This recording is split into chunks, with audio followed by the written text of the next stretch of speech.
IPL చరిత్రలో అత్యంత విజయవంతమైన జట్లలో ఒకటిగా పేరుగాంచిన చెన్నై సూపర్ కింగ్స్ కు 2026 సీజన్ ఆరంభంలోనే భారీ షాక్ తగిలింది.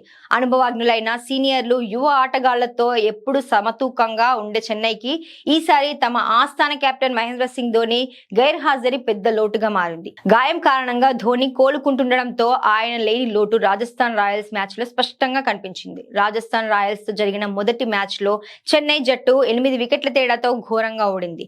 తొలి ఇన్నింగ్స్ లో బ్యాటింగ్ కు దిగిన చెన్నై బ్యాటర్లు రాజస్థాన్ బౌలర్ల ధాటికి క్రీజ్ లో నిలదొక్కుకోలేకపోయారు. నిర్ణీత ఓవర్లలో కేవలం 19.4 ఓవర్లలో 127 పరుగులు మాత్రమే చేసి చేతులెత్తేశారు. జట్టులో రుతురాజ్ గైక్వాడ్, సంజు శాంసన్ వంటి స్టార్ ప్లేయర్లు ఉన్నప్పటికీ రాజస్థాన్ బౌలింగ్ ను ఎదుర్కోవడంలో పూర్తిగా విఫలమయ్యారు. చెన్నై తక్కువ స్కోర్ కే పరిమితం కావడంతో ప్రత్యర్థికి విజయం నల్లేరుపై నడకలా మారింది. 128 పరుగుల స్వల్ప లక్ష్యంతో బరిలోకి దిగిన రాజస్థాన్ రాయల్స్ ఏ మాత్రం తడబడకుండా కేవలం 13 ఓవర్లలోనే లక్ష్యాన్ని ఛేదించింది.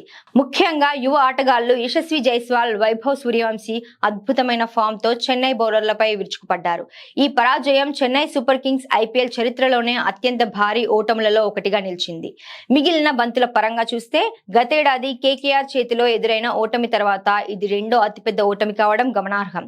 ఏళ్ల తరబడి జట్టును ముందుండి నడిపి కష్ట పరిస్థితుల్లోనూ విజయాన్ని సాధించి పెట్టే ధోని లేకపోవడమే ఈ పరిస్థితికి కారణమని నెటిజన్లు కామెంట్ చేస్తున్నారు. అయితే టోర్నీ ఇప్పుడే మొదలైందని, ఒక మ్యాచ్ తోనే జట్టు భవిష్యత్తును అంచనా వేయలేమని విశ్లేషకులు అభిప్రాయపడుతున్నారు. సిఎస్కే ఫ్యాన్స్ మాత్రం తన అభిమాన జట్టు త్వరలోనే పుంజుకోవాలని, ధోని త్వరగా మైదానంలోకి అడుగు పెట్టాలని ఆశగా ఎదురు చూస్తున్నారు. ఏది ఏమైనా జట్టులో ధోని లేని లోటు స్పష్టంగా కనబడుతోంది.